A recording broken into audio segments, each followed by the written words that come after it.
Break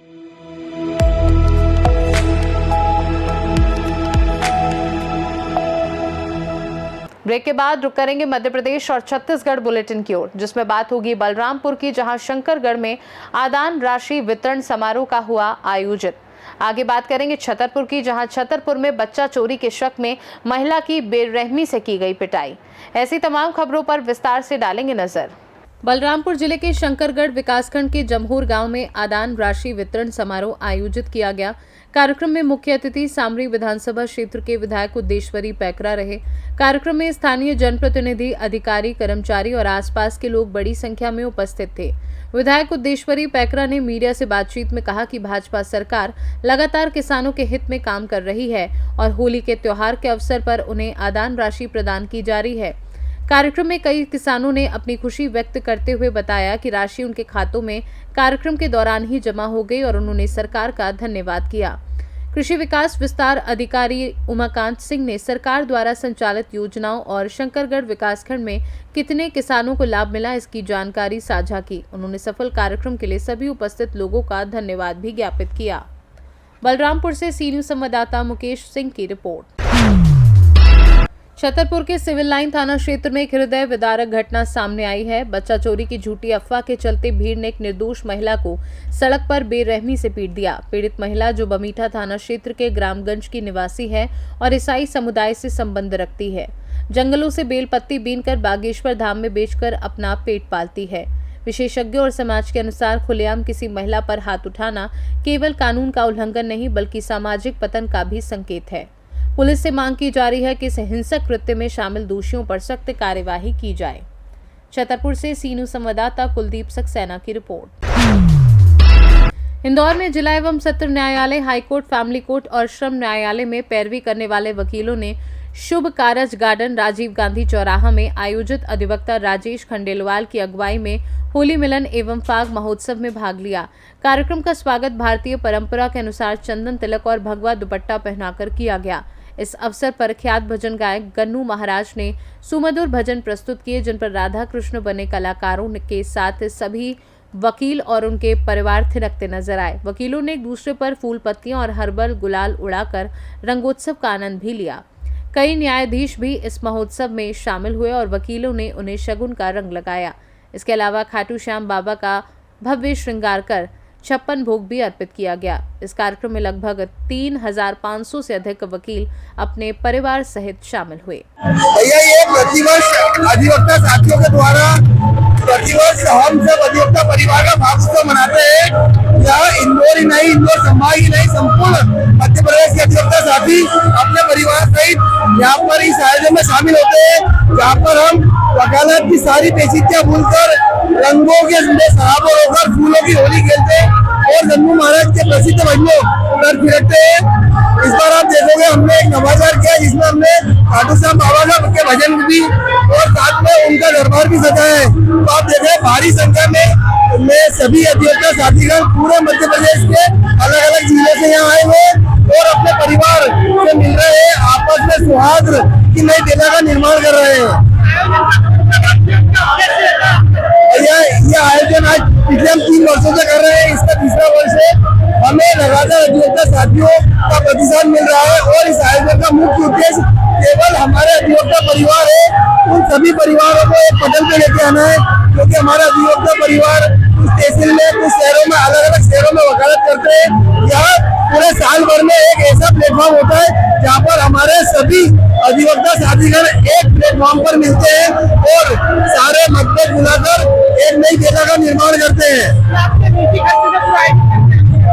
भैया देखिए, कोई भी काम एक सिंगल व्यक्ति की क्षमता नहीं होती है। हमारी पूरी परिवार है और जो हमारी कमेटी है, वो कमेटी यह काम को करती है।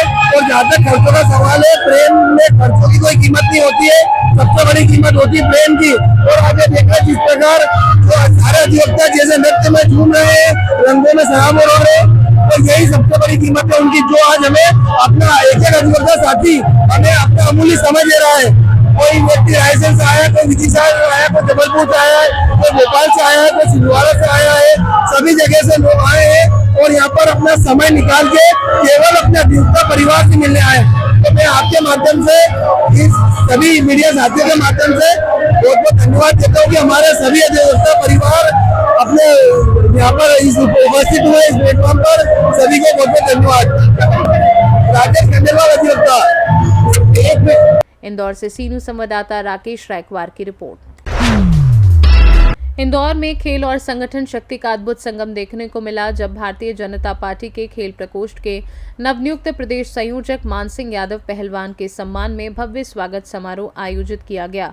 वैष्णो धाम मंदिर मैदान अग्रवाल पब्लिक स्कूल पिपलियाना के सामने आयोजित ये कार्यक्रम दोपहर 12 बजे से शाम 4 बजे तक चला। समारोह में बड़ी संख्या में भाजपा नेता, पदाधिकारी, कार्यकर्ता एवं खेल प्रेमी उपस्थित रहे। मंच से वक्ताओं ने कहा कि मानसिंह यादव के नेतृत्व में प्रदेश में भाजपा खेल प्रकोष्ठ नई ऊर्जा के साथ कार्य करेगा और खेल गतिविधियों को नई दिशा मिलेगी। कार्यक्रम के दौरान मानसिंह यादव का पुष्पमालाओं, पुष्पगुच्छ और भगवा दुपट्टा से स्वागत किया गया। शौर्य के प्रतीक के रूप में उन्हें गदा एवं तलवार भेंट कर विशेष सम्मान दिया गया। खेल प्रकोष्ठ के प्रदेश संयोजक के पद पर आपकी नियुक्ति हुई है, एक बहुत बड़ी छलांग दिखाई दे रही है और साथ ही आज आपका सम्मान समारोह इंदौर में आयोजित हुआ है, क्या कहना चाहेंगे इसको? देखिए, ऐसा है, ये सम्मान समारोह जो आयोजित हुआ है ये हमारी मित्र मंडली, हमारी टीम जो बरसों से हमारे साथ कंधे से कंधा मिलाकर हमारे साथ कार्य कर रही है और हमने खेलों के उत्थान के लिए बहुत सालों से लगातार अपनी सेवाएं दी है और अकेला चना भाड़ नहीं फोड़ता जैसी कहावत है। तो हमारी पूरी टीम ने मिलकर एक साथ कंधे से कंधा मिलाकर आज मैं जिस स्थान पर पहुंचा हूं उसमें मेरे उन सब साथियों का बहुत बड़ा योगदान है जो दिन रात मेरे साथ खड़े रहे। तो उनकी इच्छा थी, जैसे ही मैं खेल प्रकोष्ठ का प्रदेश संयोजक भारतीय जनता पार्टी संगठन ने मुझे प्रदेश संयोजक नियुक्त किया, तभी सबके शुभकामना संदेश आने लगे और सब उत्साह और जोश में थे। स्वाभाविक है कि अपने बीच में से कोई अच्छे स्थान पर पहुंचता है तो उनका खुश होना भी स्वाभाविक था। तो उन्होंने सबने मिलकर स्वागत करने की इच्छा जताई। तो मेरा चूंकि स्वभाव है, मैंने सबसे निवेदन किया कि आप सब लोग अपन एक ही स्थान पर मिलके इस कार्यक्रम को करते हैं तो सबसे गेट टुगेदर भी हो जाएगा और इस बहाने अपन फिर एक बार कोई सेलिब्रेशन कर लेंगे। और सबने मेरे इस निवेदन को स्वीकार किया और यहाँ पर स्वागत समारोह आयोजित किया, जिसमें आप लोग देख ही रहे हैं कि कितने सभी इंदौर के लगभग सारे खिलाड़ी और भारतीय जनता पार्टी के लगभग सभी कार्यकर्ता उपस्थित थे। सारे जो वरिष्ठ जनप्रतिनिधि हैं उनसे, चूंकि मैं स्वयं बहुत छोटा सा कार्यकर्ता हूं, ये हमारी मित्र मंडली ने प्रयास किया कि हम सब लोग पहले उत्साह मना लें। कल से मैं सभी वरिष्ठ पदाधिकारियों से संपर्क करके उनका आशीर्वाद लेने के लिए कल सुबह से शुरुआत करूंगा और निरंतर मेरा ये क्रम जारी रहेगा उनसे मिलने का। क्या कहना चाहेंगे खेल प्रकोष्ठ में एक बहुत बढ़िया नियुक्ति के बाद में क्या प्रदेश भर के सभी जिलों में, शहरों, नगरों में किस तरह से नियुक्तियां होगी खेल प्रकोष्ठ के अंतर्गत? देखिए, बात सिर्फ नियुक्तियों की नहीं है, बात है कि जैसे उन नियुक्तियों का निर्वहन कैसे कौन अच्छा करेगा, इसके लिए हम चयन करेंगे उन सभी और इसमें खासकर हम युवाओं को महत्व देंगे। भारतीय जनता पार्टी में जैसा कि आप लोग देख रहे हैं कि नितिन नवीन जी जो हमारे राष्ट्रीय अध्यक्ष है, उनकी खुद की उम्र 45 साल है। तो हम लोग ऐसा खुद सोच रहे हैं और संगठन के निर्देश अनुसार कार्य करेंगे, लेकिन हमारा प्रयास रहेगा कि ज़्यादा से ज़्यादा युवाओं को खेलों के माध्यम से हम जोड़ें और भारतीय जनता पार्टी की विचारधारा से भी जोड़ें और खेलों का उत्थान करें। कुछ समय पूर्व आपने यहाँ पर कुश्ती का एक बहुत बड़ा आयोजन, अभी कुछ ही समय पूर्व सफल आयोजन एक हुआ है, क्या कहना चाहेंगे? अब उसके बाद आपकी एक बहुत बढ़िया नियुक्ति यहाँ पर हुई है, क्या कहेंगे? ये तो सोने पे सुहागा कहने जैसी बात है और मेरा ये पहला आयोजन नहीं था। आपकी जानकारी के लिए, आप लोगों को तो पता ही है, खैर जानकारी क्या बताऊं, क्या आपको पता है कि मैंने तो लगभग 20 वर्षों से मध्य प्रदेश के सारे ऐतिहासिक कार्यक्रम आयोजित किए। सन 2010 में मध्य प्रदेश का पहला इंटरनेशनल कुश्ती दंगल भी मैंने और मेरे साथियों ने किया था, जिसमें पहली बार विदेशी 2 बार का ओलंपिक गोल्ड मेडलिस्ट 125 किलो का इंदौर शहर आए थे। सुशील कुमार जब ओलंपिक में पहली बार मेडल लाए थे वो अतिथि थे। दूसरी बार आपने देखा कि हमने फिर इंटरनेशनल मिट्टी का कुश्ती का दंगल कराया, मिट्टी की कुश्ती का पहली बार वो भी हमने आयोजित किया। पहली बार मध्य प्रदेश के इतिहास में कार हमने इनाम में दी। भारतीय जनता पार्टी जो है वो एक राजनीतिक दल है और उसके खेल प्रकोष्ठ में जब आप हैं तो क्या कहना चाहेंगे कि राजनीति से परे हटके किस तरह खेलों को आगे बढ़ाने के लिए आप प्रयास करेंगे इसके माध्यम से? देखिए, राजनीति से परे हटके तो कोई भी कार्य इसलिए नहीं करेंगे कि भारतीय जनता पार्टी के कार्यकर्ता है और ये हमारे लिए बड़े गर्व की बात है। बड़ा मैं अपने आप को भाग्यशाली मानता हूँ कि भारतीय जनता पार्टी का मैं कार्यकर्ता हूँ और भारतीय जनता पार्टी के माध्यम से हम बहुत सारे ऐसे संगठनों को जोड़ेंगे, बहुत सारे ऐसे लोगों को जोड़ेंगे जो खेलों को प्रमोट करें, खिलाड़ियों को प्रोत्साहित करें और हम कई उद्योगपतियों से आह्वान भी करेंगे।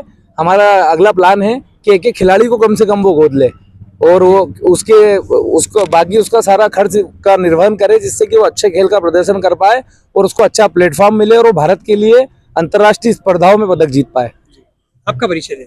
भारतीय जनता पार्टी खेल प्रकोष्ठ का मध्य प्रदेश का मैं संयोजक नियुक्त हुआ हूँ। मान सिंह यादव नाम है। इंदौर से सीनू संवाददाता राकेश रायकवार की रिपोर्ट। इंदौर में आयोजित इंडस्ट्रियल इंजीनियरिंग एक्सपो में बड़ी संख्या में विजिटर्स ने पहुंचकर विभिन्न कंपनियों के स्टॉलों पर आधुनिक मशीनरी का लाइव डेमो देखा।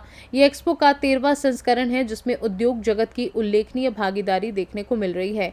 आयोजक संस्था future communication events and exhibition private limited के डायरेक्टर लक्ष्मण दुबे ने बताया कि यह एक्सपो पिछले 13 वर्षों से लगातार आयोजित किया जा रहा है और हर वर्ष इसमें उद्योगों की भागीदारी और उत्साह बढ़ता जा रहा है। उन्होंने कहा कि ये मंच नई तकनीक, आधुनिक मशीनरी और व्यापारिक संभावनाओं को जोड़ने का महत्वपूर्ण माध्यम बन चुका है। मुंबई और दिल्ली सहित देश के प्रमुख महानगरों के उद्योग समूहों ने इसमें भाग लिया। वहीं मध्य प्रदेश, छत्तीसगढ़, राजस्थान, गुजरात, महाराष्ट्र और उत्तर प्रदेश से भी बड़ी संख्या में उद्योगपति शामिल हुए।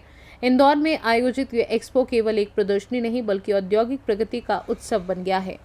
13th इंडस्ट्रियल इंजीनियरिंग एक्सपो का आयोजन चल रहा है, आज इसका तीसरा दिन है। हम देख रहे हैं कि आपकी जो कंपनी है, इस company Mac technology machineries private limited, इसका भी स्टॉल यहाँ दिखाई दे रहा है। किस तरह की मशीनरीज आप बनाते हैं और कहाँ की कंपनी आपकी? हमारी कंपनी जो है Mac technology machines India private limited नाम है और ये कंपनी पूरे पैन इंडिया में काम करती है, गवर्नमेंट में करती है और मशीनें एक्सपोर्ट भी करती है। तो यहाँ पे इंजीनियरिंग एक्सपो में हमने एक्सपो लगाया है, ये 3rd डे है आज।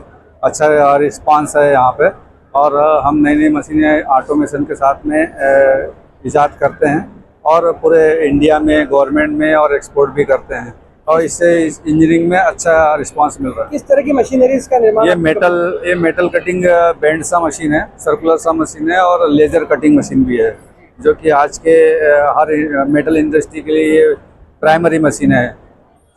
एक्सपो का आज तीसरा दिन है, क्या कहना चाहेंगे? क्योंकि देश भर से लोग इस एक्सपो में बता रहे हैं, किस तरह का रिस्पांस नजर आ रहा है आपको? नहीं, यहाँ पे काफ़ी अच्छा रिस्पांस है और सभी टाइप की इंडस्ट्रियों ने यहाँ पार्टिसिपेट किया है और जो विजिटर भी है वो सभी टाइप के विजिटर्स हैं और यहाँ पे उनकी रिक्वायरमेंट भी पूरी हो रही है। हम उनकी रिक्वायरमेंट को फुलफिल कर पा रहे हैं। आपकी कंपनी कहाँ से अपना काम करती है और कब इसकी स्थापना की गई थी? ये कंपनी इंदौर में ही है, सेक्टर ई में है और ये 2011 से काम कर रही है और आज कम से कम 8 कंट्रियों में काम कर चुकी है। आपका परिचय दीजिए। मेरा नाम उत्तम राव दरवाई है और मैं यहाँ पे महालक्ष्मी नगर इंदौर में रहता हूँ। डायरेक्टर हैं आप? यस, मैं डायरेक्टर हूँ कंपनी। इंदौर से सीनू संवाददाता राकेश रायकवार की रिपोर्ट। मध्य प्रदेश और छत्तीसगढ़ बुलेटिन में फिलहाल के लिए इतना ही। देश दुनिया की बाकी खबरों को जानने के लिए देखते रहिए सी न्यूज़ भारत।